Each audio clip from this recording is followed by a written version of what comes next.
So I actually asked our Instagram crowd before the account got deleted. I asked them this question, which was, of the past 8 World Cups, who was the best second place team? 2018 Croatia, 2014 Argentina, 2010 Netherlands, 2006 France, 2002 Germany, 1998 Brazil, 1994 Italy, 1990 Argentina.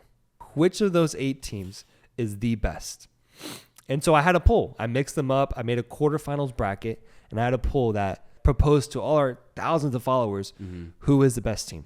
And here's how it panned out. 2018 Croatia versus 1990 Argentina. 1990 Argentina took it, which kind of hurt me a little bit, man. I thought I feel like that 2018 Croatia team hasn't aged well in footballing memory. I think I've been kind of just run them off as like a team that was just on a run, a team that was just like a Cinderella type of team, which they were in some sense. But there was a lot of talent that meshed well with that team, man. The reason they were so good was so much chemistry was involved, man. Yeah. Not so much that they were lucky, but that they knew how to play with each other really well. And that deserves credit, man. So that kind of hurt me.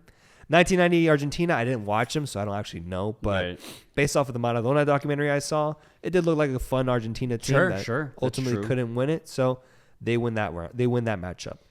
Then it was 2006 France against 2002 Germany.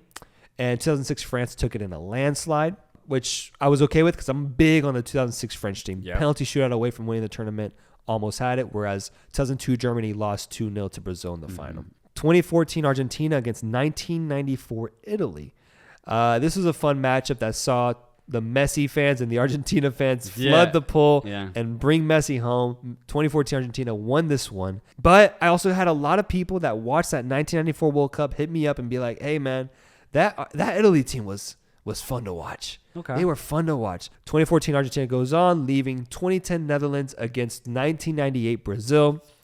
The 1998 Brazil team lost to France 3-0 in France in that World Cup, whereas 2010 Netherlands lost against the magical tiki-taka Spanish side. Right. The voters selected 1998 Brazil to win that matchup. Okay. Surprised me, honestly, because I thought that football fans thought more highly of the 2010 Netherlands squad, man. That team to me was so good. They were like the 2014 Germany team, just as far as like how ruthless they were or just how organized they were, man. I didn't like the team just from like a preferential point of view. So every time that they played, I just by default rooted for the opposing team. And every time I'm just like, we can't beat them. We can't beat them. And yeah, so that 2010 Dutch team was something else. Yeah. I mean, the names on that team, Van Persie, Robin, Schneider, like you had them all at their peak. And they took it to that Spanish team too, man. Went to extra time. They could have won it as well. They could have won it. If Robin finishes that chance, man. Yeah. We could be talking about 2010 Spain in this bracket, man. Exactly, bro. But the people went with 1998 Brazil. Sure. I mean, you got legends on that squad, so it's understandable. We move on. Semifinals. This is where it gets fun. 1998 Brazil against 1990 Argentina. Both teams that I didn't see. An OG matchup. Yeah, an OG matchup.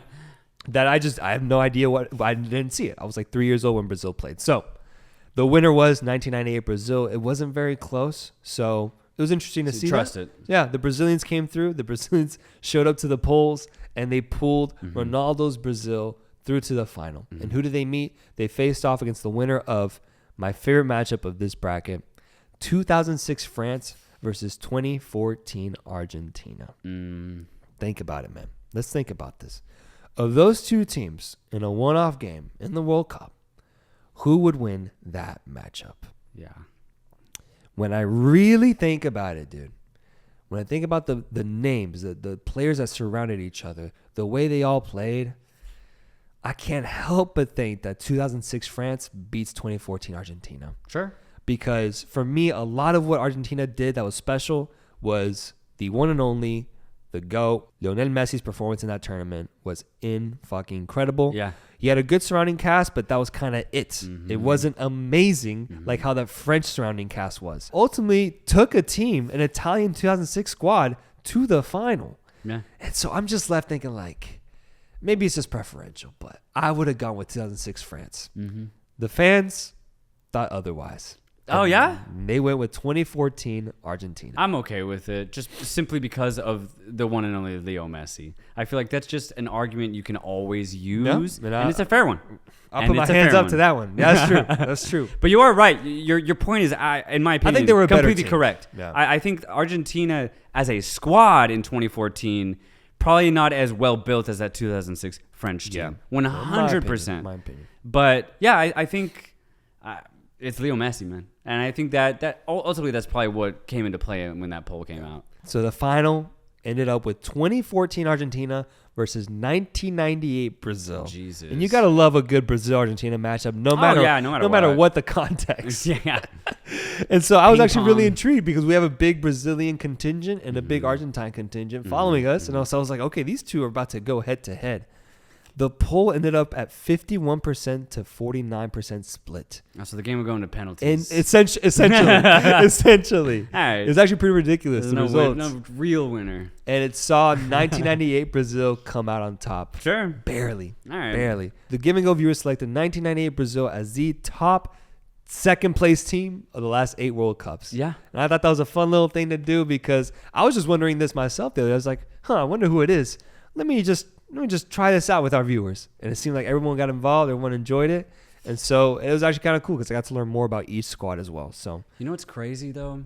If I really, really, really think about this, probably the 2018 Croatian team is probably the best second-place team out of all the ones we just named. Probably. Whoa. Yeah. Whoa, nah. I think so. No. Yeah, because I think so. Why? Yeah, simply because of the true quality that team had. Mm-hmm. True quality. Brozovic, Modric in the midfield dominated every game that they played in. Dominated.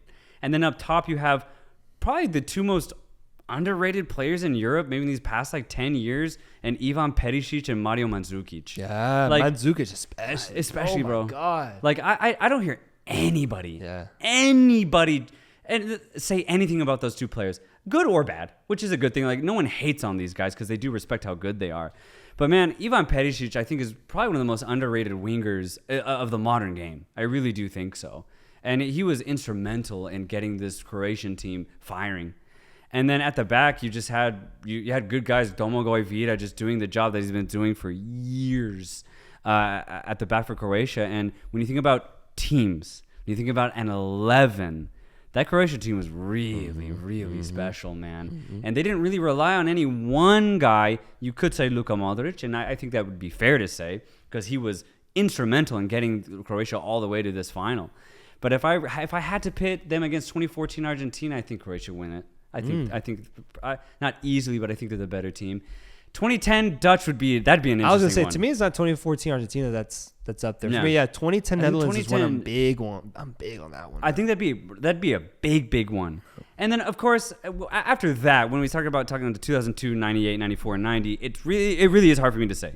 So I actually don't know how good that 98 Brazil team was. Maybe they're fucking incredible. Yeah. And if they were, sure, maybe they beat Croatia. But as far as the modern game is concerned, I can't see that 2014 Argentine team beating that Croatian team. I think the Dutch one would be interesting, but ultimately, I just think the Croatian team would be a little bit more organized, a little bit just a little bit better, craftier. I think that 2010's Netherlands squad would actually beat them because they emulate a lot of the French team that beat Croatia. They got a similar type of player in Mbappe and Robin, electric, dynamic. You got assuredness in the midfield, and then you got that solid Dutch defense that they're so well known for. I think that Netherlands would have took it to Croatia, man. A lot of the successful teams in 2010 actually weren't very prolific in front of goal. But what got them was their midfield and their defense. Kind of similar to Croatia, right? Croatia's offensive line was really effective, but they weren't goal heavy. That's ultimately why they lost against France, because France had firepower in every position. Mm-hmm. Pavard could score a banger if he wanted to. Oh, and he did. and he did. And so I think that's ultimately why they would lose to France in 2018.